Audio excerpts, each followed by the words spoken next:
아멘. 여러분, 정순희 전사님의 말씀을 잘 들었죠?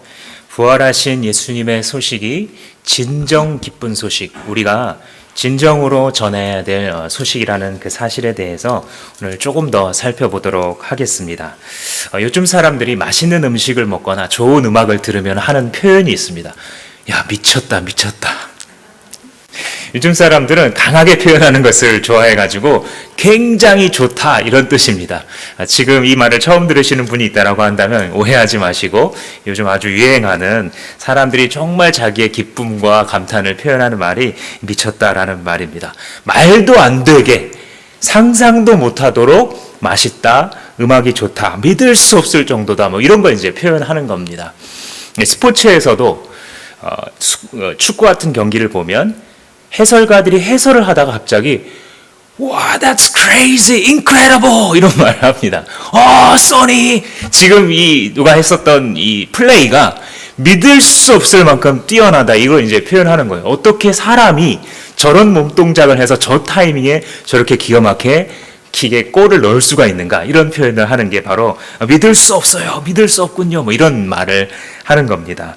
만약에 사람이 보통의 경우에 모두 다 그런 행동을 할 수 있다라고 한다면 그렇게 감탄하지 않지만, 방금 맛봤던 이거는 믿을 수 없을 만큼 대단하다라는 것이죠.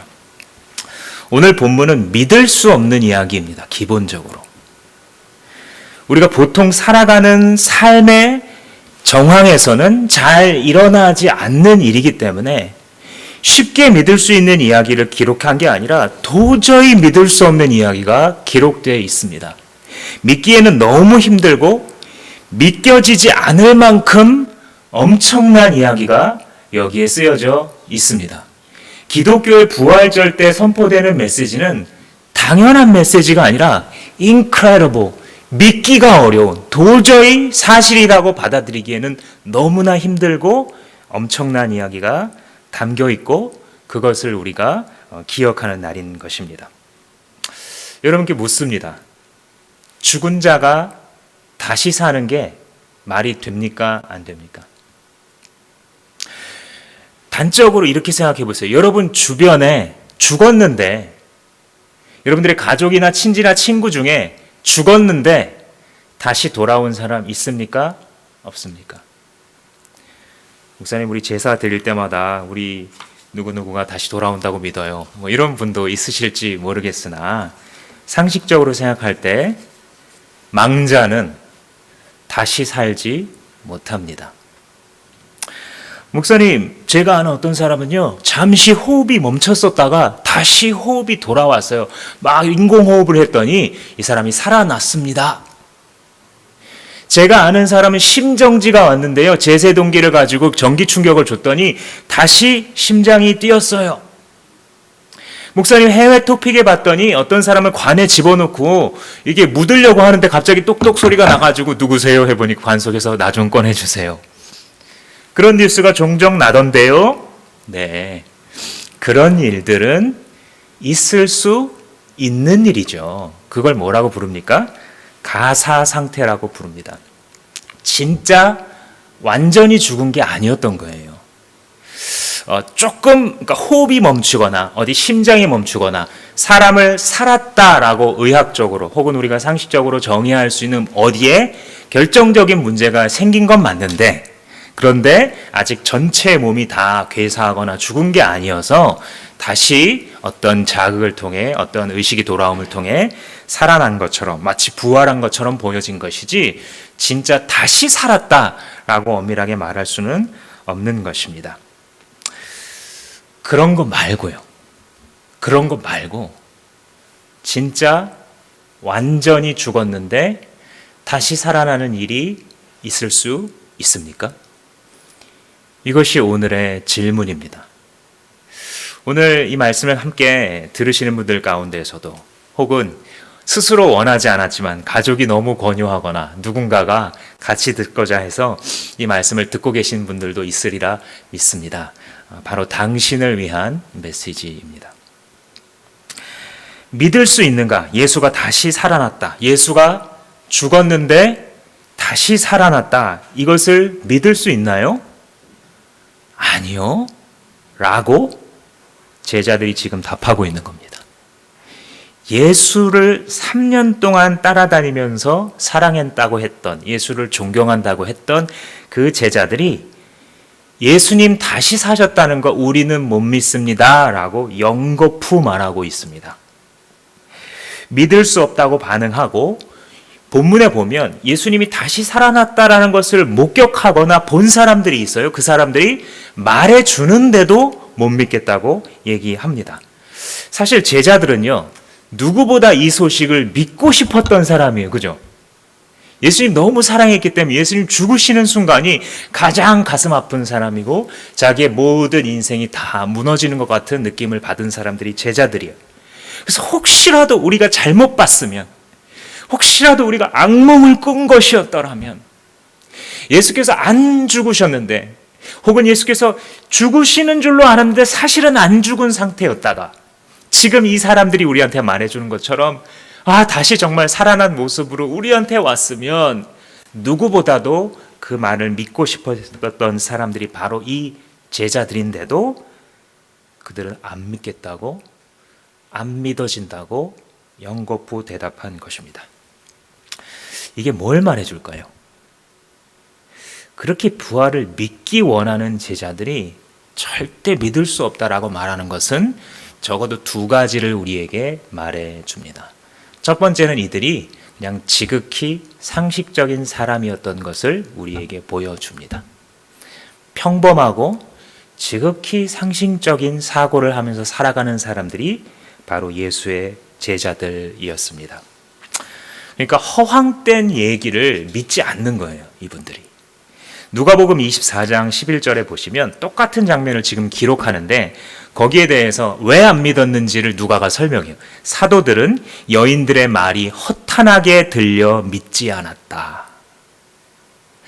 이들이 하는 이야기가 지금 허무맹랑했다는 거예요. 사도들이 들었을 때 우리가 지금 예수 죽은 건 너무 뻔하게 분명하게 아는데 그런 얘기 지어내지 말라고, 허탄한 허황된 이야기라고 생각했다라는 것입니다. 이 여인들, 오늘 본문에 등장하는 이 16장에 등장하는 이 3명의 여인들은요, 사실 여제자 정도에 해당하는 사람들이에요. 12명의 공식적인 남자 제자들이 있었지만 사실 여제자라고 부를 만한 예수님을 계속 따라다닌 제자들도 상당히 있었는데 그 중에 대표격인 3사람이 바로 16장에 등장하는 여인들입니다. 막달라 마리아와 요새의 어머니 마리아와 살로메, 이 3명이었어요. 그러니까 남성 중심의 당시의 사회였고 이 기록물의 어떤 습관들도 남성 중심의 역사를 이렇게 기록하기 때문에 그들의 이름이 많이 등장하지 않아서 그렇지 사실상 실제 집회 장소에서나 어떤 예수님이 사역을 하고 계실 때 그들을 후원했던 이 여성들의 힘은 남성 제자들 못지 않았을 것으로 보입니다. 그러니까 당연히 이 12제자들, 그러니까 가룟 유다를 빼면 11명이죠. 이 11명의 제자들과 이 3명의 여인들은 서로 잘 아는 사이였다는 얘기입니다. 서로 잘 안다는 것은 무엇이냐면 그들이 얼마나 신실한 여제자인지 다 아는 거예요. 신뢰가 이미 있는 겁니다. 그리고 막달라 마리아, 요새 어머니 마리아, 살로메 이렇게 나오는데 이 살로메는 많은 학자들과 목회자들이 생각하기를 아마도 야고보와 요한 사도의 어머니였을 거다라고 봅니다. 만약 그게 사실이라면 지금 자기 엄마 말도 안 믿는 거예요. 이 3 여인이 와서 같이 동역하고 동고동락했었던 자들이 예수가 부활한 모습을 우리가 지금 보고 왔습니다라고 말해주는데도 거짓말 좀 하지 말라고, 그런 허황된 얘기 지금 할 때가 아니지 않냐고 이런 생각을 하고 있는 것입니다.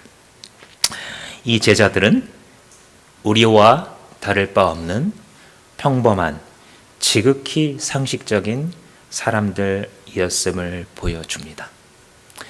두 번째로는 이들이 믿지 않는다는 것은 예수가 정말로 확실히 죽었었다라는 것을 우리에게 보여줍니다. 가사 상태였을 가능성이 없는 겁니다.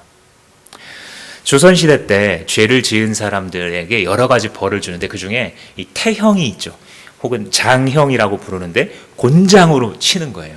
근데 여러분들 그런 걸 한번 찾아서 읽어보시면 참 흥미로운 사실들이 발견되는데 우리가 흔히 생각하는 것처럼 곤장 맞으면서 이렇게 웃고 그런 형태의 형벌이 아니었다는 것을 알 수 있습니다. 잘못 맞으면 사람이 죽사하기도 했었던 벌이 바로 곤장형이어서 이 곤장을 때리는 대수를 정해놓죠. 조선시대 때도. 이걸 맞고 나면 사람들이 몇 달 동안 제대로 앉아있을 수도 없고 누워있을 수도 없고 그 아픔의 쇼크 때문에 사람들이 몇십 대 이상 맞게 되면 사망에 이르기 때문에 몸이 약한 사람들이나 노인, 어린이 10대 중반까지는 혹은 임신한 사람들에게는 절대 곤장형을 내리지 않았을 정도였다라고 합니다.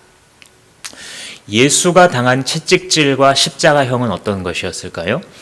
당시에 로마 군병들이 십자가 지시기 전에 예수님을 채찍으로 때린다고 기록되어 있는데 로마 시대의 군병들이 죄수에게 사용했었던 채찍은 가죽으로 만들어져 있는데 쇠가 박혀 있습니다. 중간중간에 금속이 박혀 있어서 그 자체로 살점을 파고 들도록 고안이 되어 있습니다. 그리고 끝에는 짐승의 뼈를 날카롭게 달아놓는 것이 다반사였습니다. 왜요?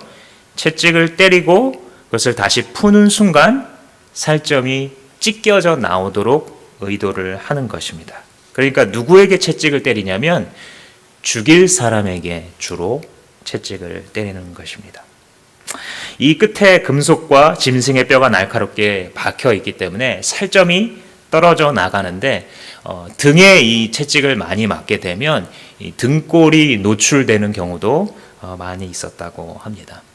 채찍의 수는 이런 이유들 때문에 40대 미만으로 39대까지만 때릴 수 있도록 정해져 있었지만 사실상은 이것을 이행하는 군병 맘대로였고 그리고 사형수에 해당하는 예수의 경우와 같은 경우에는 몇 대를 때렸는지 우리가 알 수조차 없습니다.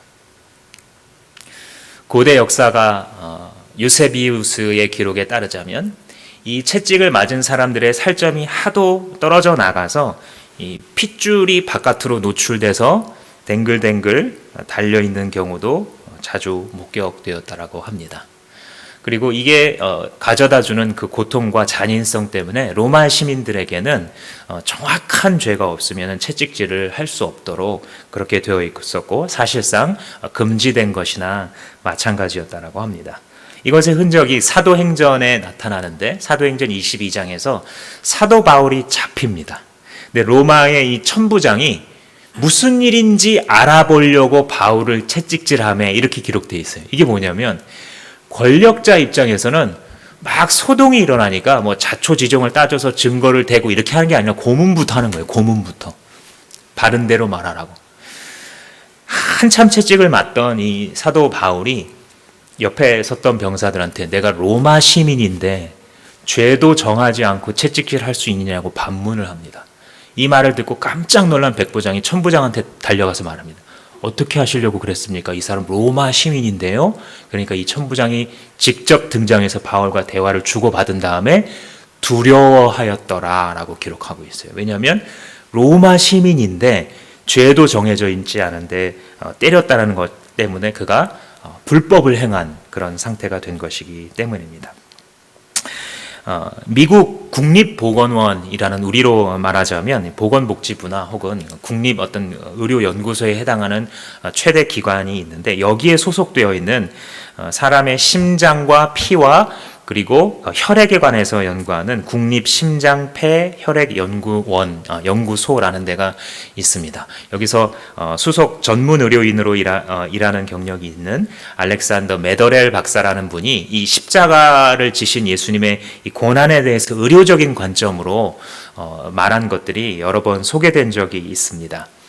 그분의 이 견해에 따르자면 지금 이 과정에서 예수 그리스도가 요 성경에 묘사된 그대로의 고난을 받고 살아남을 수 있는 가능성이 있는가? 라고 물었을 때 가능성이 전무하다라고 단언했습니다.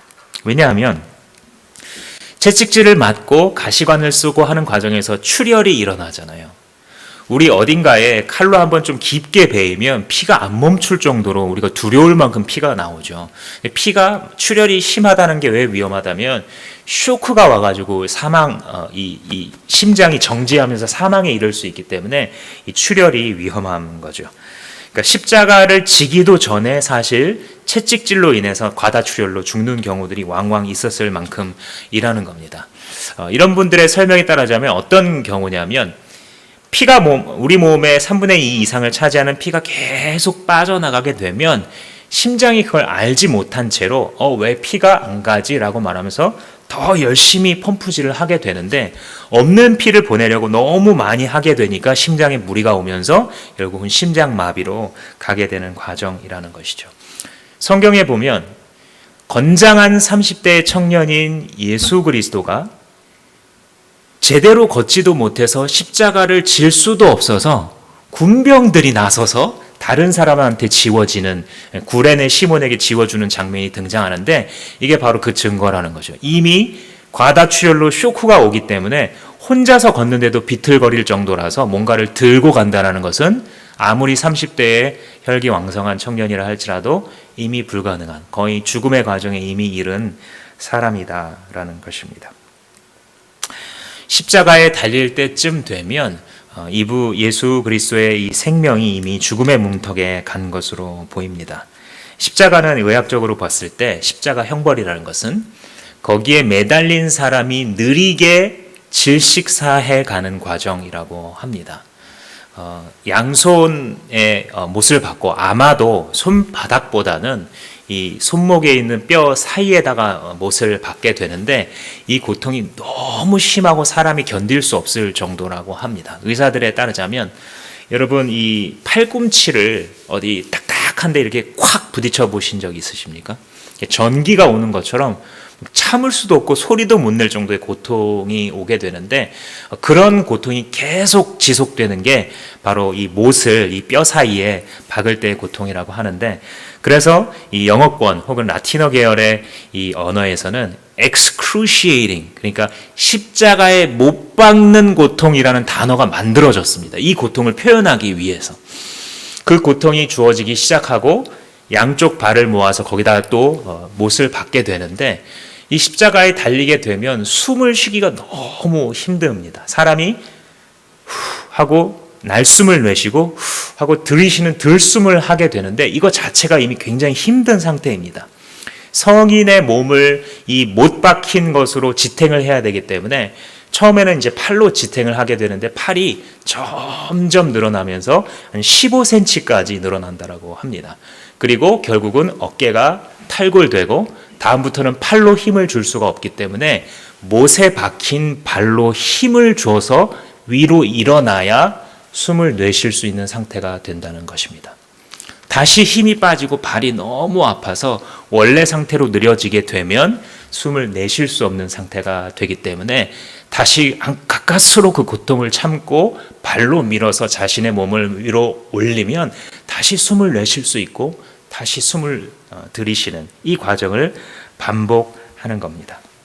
이 과정이 계속 반복되고 몇 시간 또 아주 튼튼한 사람의 경우에는 하루를 넘기기도 하지만 이 과정을 반복하다 보면 결국은 자신의 몸을 들어 올려 숨을 내쉴 수 없는 상태가 되고 그렇게 되면 죽는 겁니다. 예수의 경우에는 성경의 기록에 따르자면 이 사람이 너무 일찍 죽어서 다른 조치를 할 필요가 없을 정도였다라고 합니다. 그러니까 아마도 십자가에 오르기 전에 피를 너무 많이 흘렸기 때문에 평균적으로 볼 때 가장 빨리 죽는 축에 속했다라는 것이죠. 이 치밀한 로마 사람들이 어느 정도냐면 십자가에 사람을 매달고 이 사람이 그 위에서 피를 다 흘리면서 때로는 짐승들에게 머리나 눈을 쪼이기도 하고 때로는 장렬하는 태양 때문에 여름의 날씨 같은 경우에는 심장이 터져서 죽기도 하는데도 이 십자가에 매달렸던 사람이 나중에라도 이제 십자가를 치우고 그냥 땅바닥에 놔두면 나중에라도 기어서 어디 도망갈 수 있지 않나, 그러니까 확인 사살한다는 의미에서 정강이 다리를 부숴버립니다. 이 군병들이 예수가 너무 일찍 죽으니까 어떻게 하루 만에, 성경의 기록에 따르자면 6시간 만에 돌아가셨는데 너무 일찍 죽었는데 정말 죽은 거 맞아? 그러면서 창으로 옆구리를 찔러봅니다.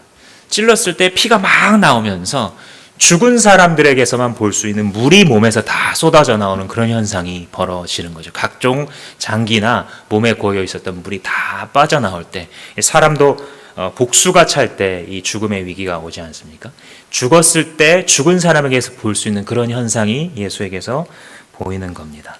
그래서 그를 내려본 이 치밀한 로마 군병들이 봤을 때도 이건 너무 분명하니까 다리를 꺾지 말자라고 말함으로써 구약 성경에 그의 뼈가 하나도 상하지 아니하였다라는 예언이 성취됩니다.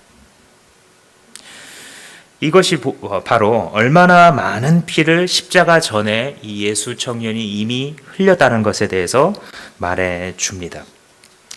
제자들이 나는 못 믿겠다, 나는 예수가 다시 살아났다는 것을 못 믿겠다라는 것은 무리가 아닙니다. 왜냐하면 그가 죽은 것이 너무나도 명확하고 확실했기 때문입니다. 기독교인들이 예수가 부활했다라고 말할 때에 정말 기절했다가 다시 살았다 이런 말을 지금 하고 있는 게 아닙니다. 그럴 수도 있는 일, 믿을 만한 일을 믿는다고 선포하는 게 아닙니다.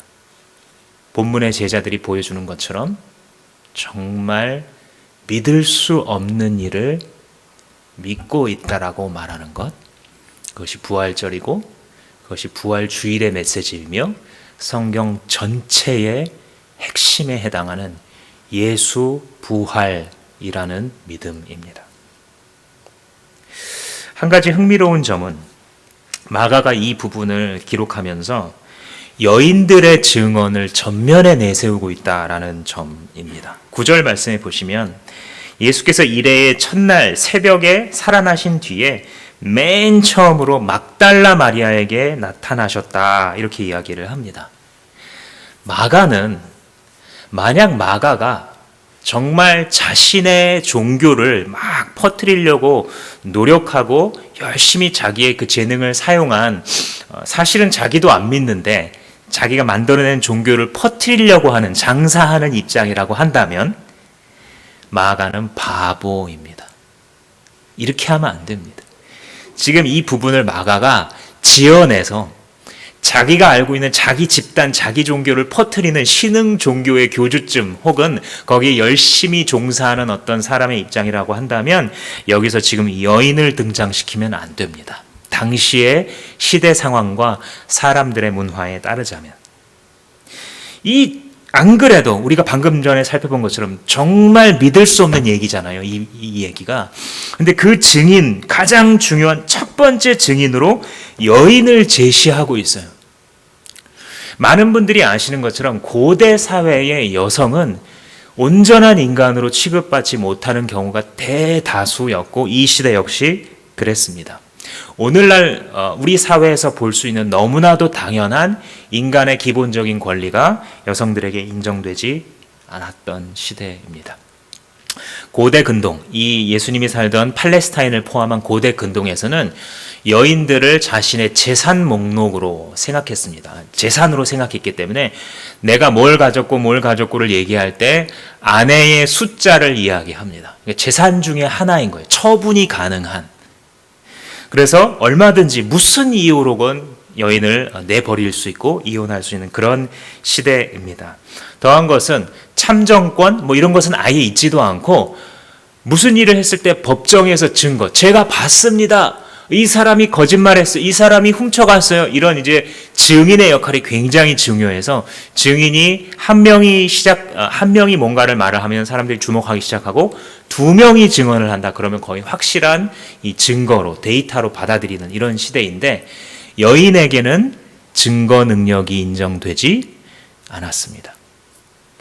여자들의 말은 믿을 수 없다라는 기본적인 전제가 있는 사회인 겁니다. 왜냐하면 온전한 인간으로 보지 않는 겁니다.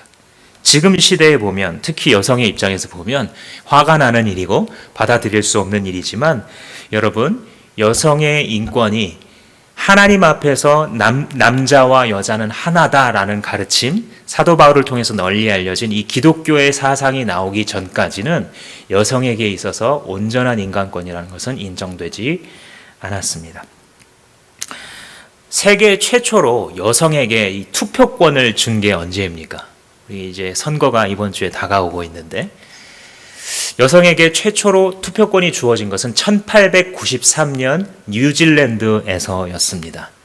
사람들이 당시에 기독교 문화를 퍼뜨리고자 여러 가지 사회에서 참여해서 정치적인 혹은 사회적인 일들을 기독교 여성들도 하고 있었는데, 당시에 기독교 여성 금주 동맹이라는 단체가 앞장섭니다.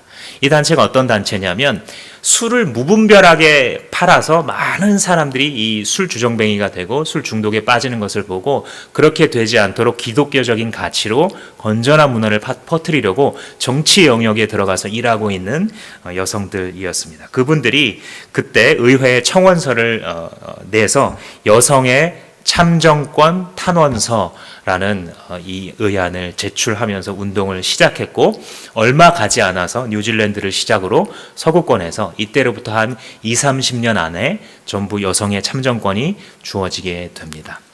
그러니까 인류에게 있어서 여성에게 선거할 권리를 준 것이 약 100년 정도 된 것이고, 우리나라로 따지자면 1948년 기독교 사상의 영향을 받은 대표들이 포함되었었던 사람들의 절대적인 리더십을 따라 제헌헌법을 만들 때에 여성에게 참정권을 법적으로 보장하게 됩니다. 그러니까 예수 당시에는, 이 2000년 전에는 이 사회에서 내가 하는 이 이야기를 좀 팔아먹고 싶다라고 한다면 여성을 증인으로 내세우면 절대 안 되는 겁니다. 그 자체가 벌써 사람들이 이것을 읽어보다가 에이 이런 못 믿을 이야기가 어디 있어 하게 되는 그런 포인트입니다. 누군가가 믿게 하려면 누굴 내세워야 되냐면 남성, 그것도 명망 있는 남성을 내세웠으면 좋을 겁니다. 당시 문화로 보면 마가가 지금 왜 이렇게 기록하고 있는지 이해하기 힘듭니다. 더군다나 막달라 마리아에게 19절 말씀에 보시면 이런 말씀이 써 있어요. 마리아는 어떤 사람이래요? 예수께서 이전에 7 귀신을 쫓아내 주신 여자이다. 주중에 우리 고난주간 기도회 때 막달라 마리아에 대해서 좀 더 자세히 설명했는데, 이 막달라 마리아는 7 귀신을 내쫓김을 받은 여인이라고 하는 닉네임이 계속 따라다녔어요.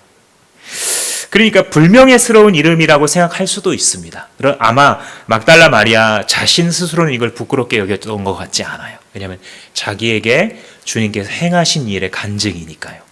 그렇지만 다른 사람들이 바라볼 때는 이 이름은 그렇게 좋고 신빙성이 있는 이름은 절대 아닙니다. 만약에 꾸며내려고 한다면 이를테면 이런 식으로 좀 잘 좋은 이력을 붙여줘야 됩니다. 뭐냐면 서울대 의대 나와서 질병을 잘 관리하는데 공을 많이 세우고 차기 장관감인 마리아는 뭐 이렇게 쓴다든지, 아니면 머리 감을 시간도 아끼려고 쇼컷을 하고 나서 환자를 돌본 고귀한 성정을 가진 마리아 뭐 이렇게 한다든지, 그럼 사람들이 뭔가 좀 더 믿을 만한, 그게 아니라 뭐라고요?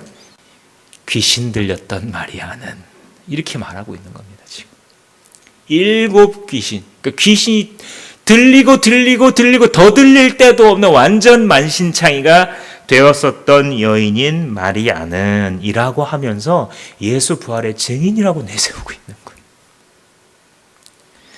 이걸 어떻게 이해할 수 있을까요? 마가는 사실 마가만이 아니라 마가, 마태, 누가, 요한 전부 다 막달라 마리아가 처음 부활하신 예수를 만났다고 기록하고 있어요. 우리는 이걸 어떻게 이해할 수 있습니까? 이해할 수 있는 유일한 길, 이들이 왜 이렇게 기록하고 있는지 유일한 길은 그것이 사실이기 때문입니다. 이 여인이 부활하신 예수를 처음 만났다라는 것이 사실이기 때문에 마가는, 마태는, 누가는, 요한은 그렇게 말할 수밖에 없었습니다. 그렇게 기록할 수밖에 없었습니다. 사람들이 이 기록을 보고 믿건 안 믿건, 이것이 사람들에게 잘 받아들여지건 아니건, 잘 팔리는 말이건 안 되는 말이건, 그렇게 기록할 수밖에 없었던 것입니다. 일어난 일 그대로 기록하는 목적 외에는 여인을 증인으로 등장시켜서 얻을 수 있는 이익이라는 것은 그들에게 아무것도 없습니다. 그것도 귀신 들린 여자를 등장시켜서 얻을 수 있는 것 아무것도 없습니다. 그들이 일어난 일 그대로를 기록한다는 최우선순위를 가지지 않았다라고 한다면 지금 이 구절은 우리 앞에 남아있지 않을 것입니다. 일어난 일 그대로 기록했다라고 한다면 일어난 일, 그게 무엇입니까? 바로 그녀가 부활하신 예수를 만났다라는 사실입니다. 부활하신 예수를 처음 만난 게 그녀였다 라는 게 사실이었기 때문입니다. 마태복음의 마태의 기록에 따르자면 이 막달라 마리아와 다른 여인들이 예수님을 만났을 때에 그들이 한 행동이 뭐였냐면 예수님께 꿇어 경배했다라고 말합니다. 이미 예수님의 부활 앞에서 그들은 예수님이 경배받아 마땅하신 하나님이심을 깨달았던 것입니다. 물론 그 전에도 예수 그리스도의 가르침을 통해 그가 메시아요 구원자이심을 알았으나 그가 참으로 죽음마저도 정복하시고 일어나셨다는 명백한 증거를 눈앞에 두었을 때에 그들의 너무나도 합당한 반응은 그 발 앞에 꿇어 엎드리는 것이었습니다. 다시 제자들로, 이 남자 제자들로 돌아가 볼까요? 10절에서 11절 말씀에 보면 마리아가 예수를 목격했다라는 이 말씀을 듣고 나서도 그들은 믿지 않았어요. 이 예수님을 헌신적으로 섬기는 여인이긴 해요, 막달라 마리아가. 그런데 이런 말을 하니까 제자들이 그런 말씀 하지 마세요. 마음이 아픈 거는 알겠어요. 하지만 죽은 사람이 어떻게 다시 살겠습니까? 채찍에 만신창이가 된 그분이 십자가에 못 박히기까지 했는데, 군병들이 창으로 찔러서 확인까지 했는데 도대체 어떻게 그런 말을, 당신이 지금 충격을 많이 받은 것은 알겠어요. 우리도 마찬가지예요. 그러나 못 믿겠어요. 그런 말씀 하세요. 그러자 두 번째 증인들을 하나님이 또 보내십니다. 12절 말씀에 그들 가운데 두 사람이 걸어서 시골로 내려가는데 엠마오라는 시골로 갑니다. 다른 성경에 보시면 예수께서 다른 모습으로 그들에게 나타나셨다 하고 여기 이제 짧게 기록하고 있지만 다른 성경에 보면 조금 더 디테일이, 이 세부적인 설명이 들어가 있죠. 예수님이 옆에 이렇게 딱 나오셨는데 엠마오라는 예루살렘 인근 동네로 걸어가고 있던 이 제자들이 부활하신 예수님을 못 알아봐요. 예수님이 넌지시 농담이신지 진담이신지 물어보면 너희들 도대체 어디 가고 있고 누구니? 라고 물어봅니다.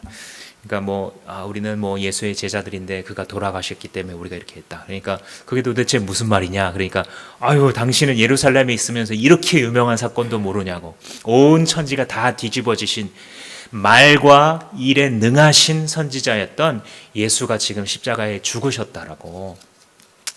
그러자 예수님이 그러냐고. 그러자 이 제자들이 예수님을 청해서 같이 밥이나 먹자고 밥을 먹다가 예수님이 하늘을 우러러 빵을 떼시면서 축사를 하실 때 눈이 열려서 알아봅니다. 예수님이시구나. 근데 그 순간 예수는 보이지 않더라. 이렇게 누가복음에 기록을 하고 있죠. 그러니까 부활하신 신이신 예수 그리스도, 살아계신 하나님인 예수 그리스도를 이 두 제자는 더 명백하게 봤던 거예요. 밥까지 같이 먹었으니까요. 그들이 돌아와서 얼마나 흥분된 어조로 제자들에게 말했겠습니까? 그랬는데도 뭐라고요? 13절의 말씀은 제자들은 그들의 말도 믿지 않았다. 에이, 잘못 봤겠지, 니네 둘이. 야, 어떻게 둘이 동시에 잘못 봐? 혼자 환영을 보면 몰라도 둘이 어떻게 착각을 해? 에이, 사람들이 참 이제는 헛것이 보이는 모양이네. 그런데 참 이상하긴 이상하네. 막달라 마리아도 그러더니 이 다른 세 명의 여인들도 그러더니 두 명의 제자들까지 그러네. 세 번째 증거. 다른 성경에 보시면 베드로가 여인들의 말을 듣고서 진짜인지 확인하려고 무덤으로 뛰어갑니다. 그런데 무덤에 있어야 될 예수님이 안 보이는 거예요. 빈 무덤인 채로 있고 무덤 문이 열려 있는 겁니다. 무덤 문을 지금 이 시국에 무덤에 있었던 그 돌을 굴릴 사람들은 제자들 외에는 아무도 없어요.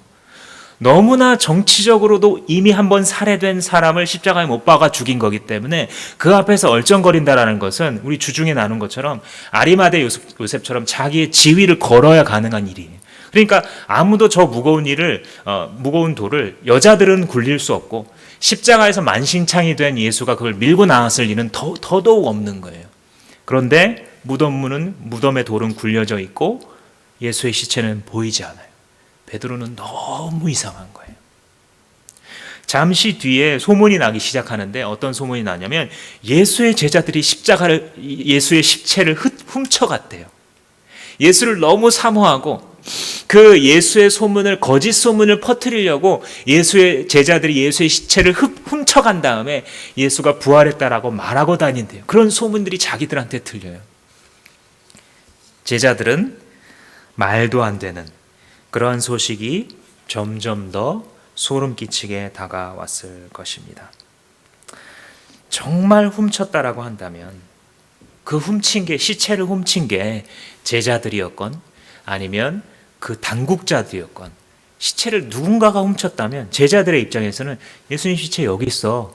이제 허탄한 소리 그만해 라고 보여준다든지 아니면 당국자들이 이용해 먹기 좋기는 여기 있잖아 십자가. 시체 여기 있잖아. 예수의 시체 여기 있는데 왜 예수가 부활했다고 말하고 다녀? 여러분 혼란한 정국을 단박에 잡을 수 있는 이 방법을 모든 정권을 쥐고 있는 이 당시의 지도자들이 왜 안 썼겠습니까? 예수가 죽고 시체로 끝난 것이 사실이라고 한다면 그리고 군병들까지 보내서 그렇게 철저하게 지켰을 정도라면 왜 이 예수의 시체를 잘 관리해서 헛소리들이 나올 때 예수가 부활했다라는 소문이 나올 때 헛소리 하지 마세요. 이단들 꺼지세요. 하지 않았겠습니까?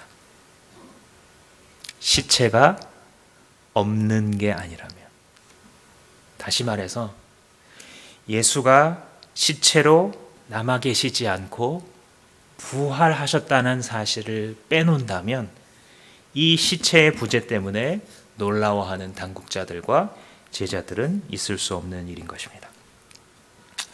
여러분, 유한한 인간의 기준, 지금까지 우리가 생각해 본 상식적인 사람의 기준에서 보면 부활은 믿을 수 없습니다. 믿기 힘든 일이에요. 그런데 이렇게 생각해 보세요. 무한한 하나님의 권능을 감안하면요, 안 믿기 어려운 일이에요. 집마다 지은이가 있으니 만물을 지으신 이는 하나님이시로다라고 성경이 이야기를 합니다. 여러분들 하다못해 길가에 굴러다니는 자동차조차도 지은 사람이 있잖아요. 디자인한 사람이 있고 설계한 사람이 있고 그걸 맞춘 사람들이 있으니까 기가 막히게 돌아가는 거지. 저 하늘의 천체들이 각자의 궤도를 가지고 부딪히지 아니하면서 이 지구에 사람과 생명체가 살기 좋은 환경을 만들어가고 지금도 이 일을 해가고 온 천체와 또 미생물의 이 세계까지도 각자의 법칙을 가지고 움직이고 있다라고 한다면 어찌 그것을 우연으로 보겠습니까? 많은 사람들이 그래 어딘가에 조물주가 있을 수는 있겠어라고 말하는 분들도 많이 있죠. 그런데 만약 성경이 증거하는 대로 천지를 지으신 집마다 지은이가 있으니 만물을 지으신 이는 여호와시로다라는 성경의 증언대로 하나님께서 창조주라고 하신다라고 한다면 죽은 자에게 다시 생기를 불어넣는 것이 왜 어렵겠습니까? 아무것도 없었던 무의 상태에서 유를 창조하신 신에게 잠시 호흡이 그쳤던 자에게 호흡을 다시 넣는 것은 왜 불가능하겠습니까? 하다못해 요즘 바이러스가 온 세계의 첫 번째 이슈인데 생물도 아닌 바이러스가 자연 상태에 있을 때는 생물의 특징을 하나도 안 갖는 바이러스가 생명체, 인체에 들어오기만 하면 생명체의 모든 특징을 가지면서 자기를 막 복제하는 게 사실이라고 한다면 살아계신 하나님이 생명을 복제하거나 생명을 다시 만들거나 생명이 출산하게 만드는 그 일을 왜 못하겠습니까? 모차르트가 위대한 교향곡을 쓸 수 있다라고 한다면 도레미파가 왜 그에게 어렵겠습니까?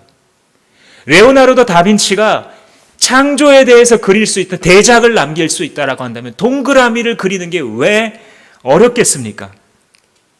집을 혼자서 지을 수 있는 위대한 건축자가 왜 나무를 못 자른다고 생각하는 게 합리적입니까? 위대하신 하나님이 살아계신다라고 한다면 그가 죽은 자이건 아니면 이 세상에 아직 존재하지 않는 자이건 그에게 생기를 주어 참된 생명으로 일어나게 하는 것은 오히려 그에게 쉬운 일입니다. 더군다나 하나님의 아들이시라면 하나님께서 살아계시고 그가 원하셔서 돌아가신 예수 그리스도를 다시 살리기로 작정하셨다면 그가 부활하셨다는 사실은 안 믿기 어려운 사실입니다. 유한한 인간의 시야에 머물 때 부활은 남의 이야기가 되지만 우리의 시야가 무한하신 하나님께 드려지기 시작하면 예수의 부활로 시작되는 새로운 세계가 우리의 인생 가운데 열리는 것입니다.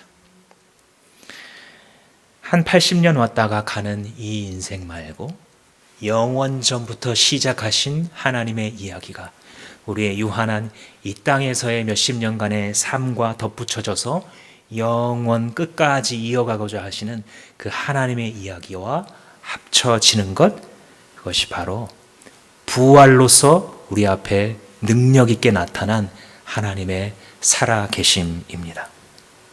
만약 당신의 시야가 지금 유한한 다람쥐 쳇바퀴 도는 듯하는 싫지만 벗어날 수 없는 이 인생을 사는 데에 전부 머물러 있다면, 우리의 시야가 지금 이 유한한 세상에만 머문다고 한다면 부활하신 예수의 권능은 남 얘기가 되는 것입니다. 당신에게 기독교인이라는 이름이 있다 할지라도, 당신이 목사, 당신이 총회장이라 할지라도, 당신이 무슨 교황 하랩이라 할지라도 당신에게 당신의 시야가 세상의 재리와 세상의 염려에 머문다고 한다면 예수의 부활의 권능은 남 이야기가 되는 것입니다. 부활하신 예수께서 드디어 믿을 수 없어하는 이 제자들에게 나타나십니다. 14절 말씀해 보시면 그 뒤에 11 제자가 음식을 먹을 때에 예수께서는 그들에게 나타나셨다. 그리고 꾸짖으십니다. 뭐라고 꾸짖으세요? 믿음이 없고 마음이 무딘 것을, 마음이 무디다라고 번역한 것은 이전 성경들을 보면 마음이 완악하다, 이런 표현이 좀 더 익숙하시죠? 그러니까 마음이 딱딱한 거예요.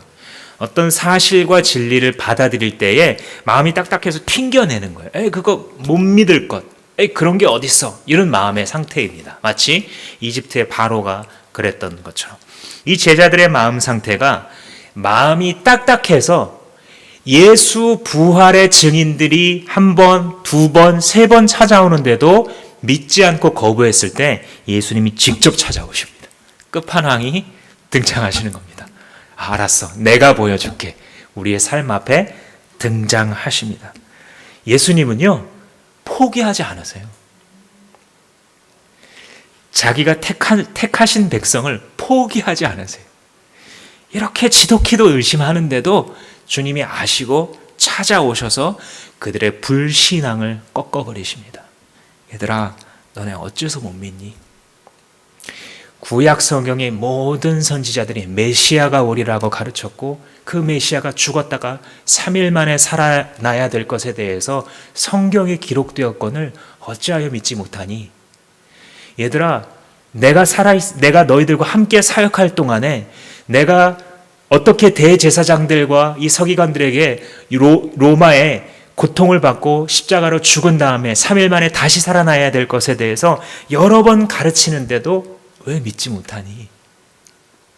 나를 먼저 본 이 여인들이, 이 제자들이 너희들에게 가는데도, 목격자들이 증언하고 있는데도 왜 믿지 못하니? 예수님께서는 꾸짖으시고 그들에게 믿음을 다시 선물로 허락하십니다. 사실 답답하죠. 예수님이 안 답답하겠습니까? 여러분들이 예수님이라면 예수님과 계속 먹고 자고 3년 동안 죽은 나사로를 일으키시고 모든 권능을 가지신 예수님이 살아났다라는 사실을 그렇게 믿지 못하는 제자들 너무 답답하죠. 우리가 읽을 때도 또 어떤 때는 우리도 뭐 딱히 나은 거 없는 제자들이지만 답답합니다. 이 11 제자들의 모습이. 그런데 그렇다면 여러분은 부활하신 예수가 지금 당신과 함께 계신다는 것을 정말 믿으십니까?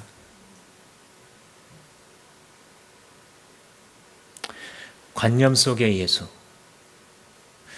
어떤 설교자들이 감동적으로 막 얘기하면 가끔 좀 가까이 다가오는 예수. 많은 사람들이 또 믿고 엄마 아빠가 믿으라고 하니까 믿는 예수 말고 부활하셔서 꾸짖으시고 격려하시고 명령하시고 책임지시는 그 부활하신 예수와 함께 계십니까? 이 질문은 우리가 살아가는 데 있어서 다른 어떤 질문보다도 우리의 인생의 행로를 결정하는 질문입니다. 예수께서 죽음 가운데 머무셨던 것이 분명한데도 그 죽음을 이기시고 다시 살아나셔서 오늘 본문의 기록대로 하나님 우편에 앉아 계시다가 주 예수의 명령을 따라 세상으로 나아가 복음을 전하고자 하는 그 일을 할 때에 동행해 주신다고 하셨던 그 예수가 지금 우리와 함께 계시는가? 이 질문은 절대로 우리들의 매일의 삶에서 없어져서는 안 되는 질문입니다. 부활하신 예수와 나는 오늘도 함께하는가?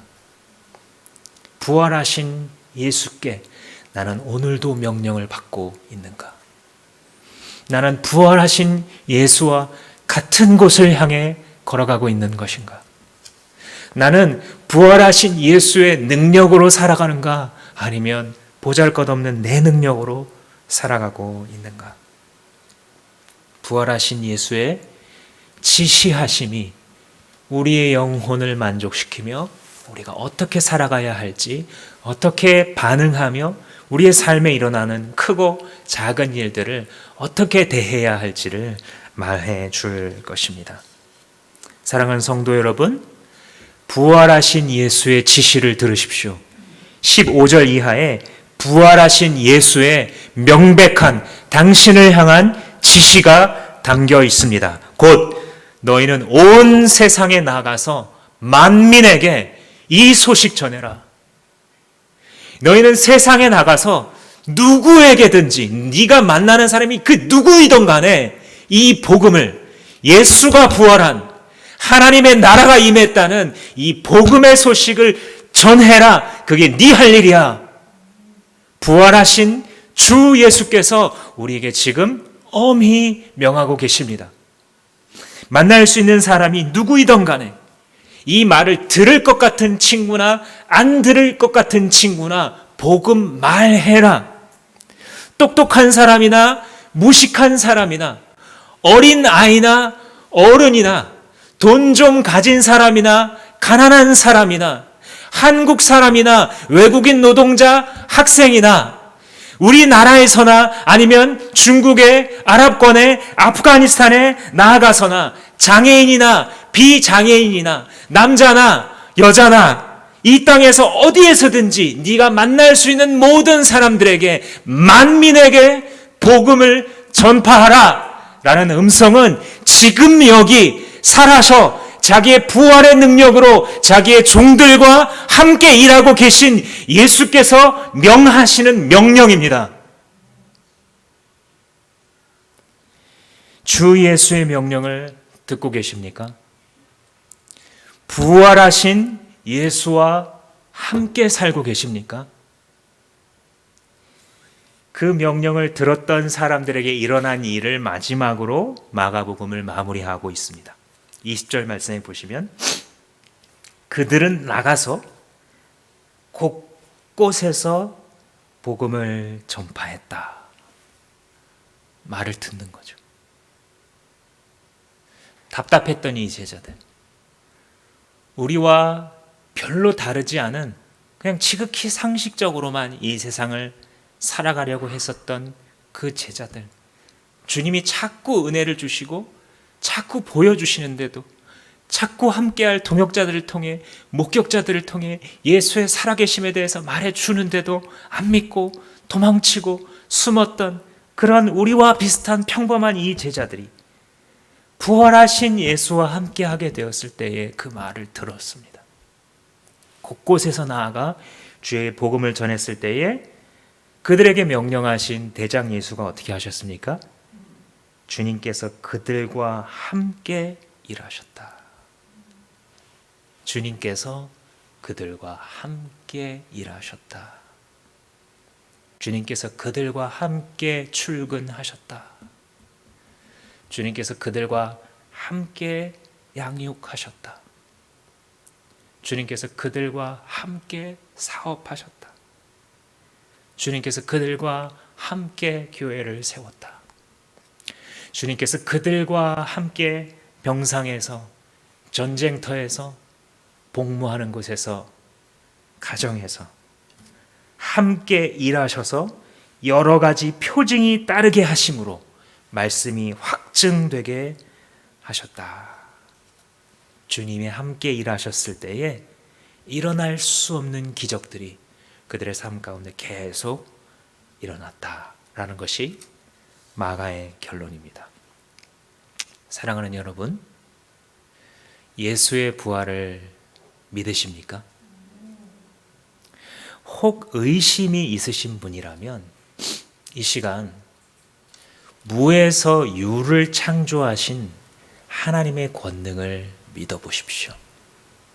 아무것도 없는 것에서 모든 만물을 지으실 수 있는 그분께서는 죽은 자, 다름 아닌 자기의 아들을 죽음에서 살리시는 것이 너무나 당연한 일입니다. 인간으로서는 할 수도 없는 일, 믿을 수도 없는 일이지만, 제자들조차도 믿을 수 없는 일이었지만 전능하신 우리 하나님께는 너무나 당연한 일입니다.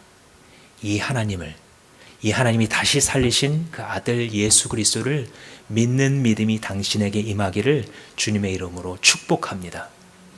사랑하는 성도 여러분, 당신의 시야는 요한한 인생에 머물고 있습니까? 아니면 무한하신 하나님의 나라에 올려져 있습니까? 요한한 삶에 결코 속지 마십시오. 요한한 삶이 보여주는 것들에 너무 얽매이지 마십시오. 무한하신 주님과 그의 세계를 쳐다보십시오.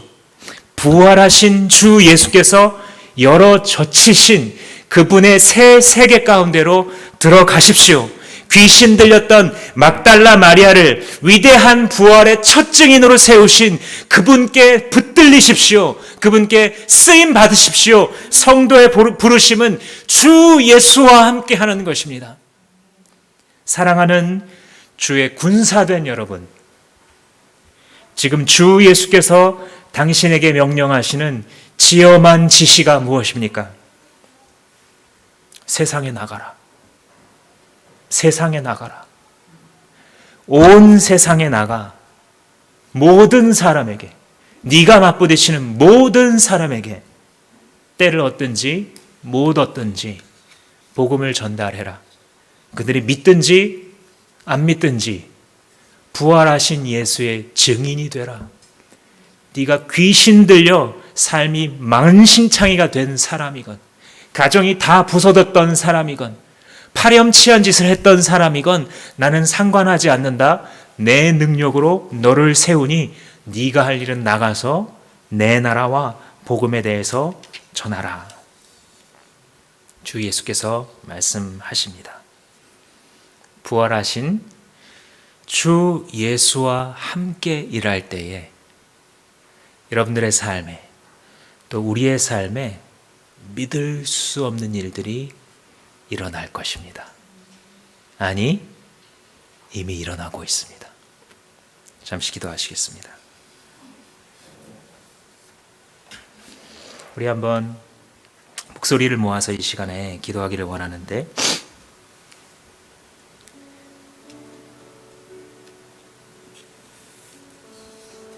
예수 그리스도의 부활을 믿을 수 없어 하고 믿을 수 없어 했었던 이 제자들조차도 버리지 아니하시고 나타나신 그 예수가 바로 당신과도 함께 계심을 마음 가운데 믿으십시오. 그 믿는 마음으로 기도했으면 좋겠습니다. 주님의 꾸짖음은 너 잘못했으니까 내가 혼내서 내치리라의 꾸짖음이 아니라, 얘야, 내가 너를 얼마나 사랑했는데 내가 채찍을 맞으며 십자가를 칠 때 너의 이름이 나의 마음 가운데 내 머릿속에 있었는데 네가 어찌하여 나를 믿지 못하느냐라고 하는 사랑의 꾸짖음입니다. 그 부활하신 예수 그리스도와 대화하십시오. 당신을 무한한 삶으로 초청하시는 주 예수 앞에 나의 믿음을 올려드리는 기도 함께 드리겠습니다.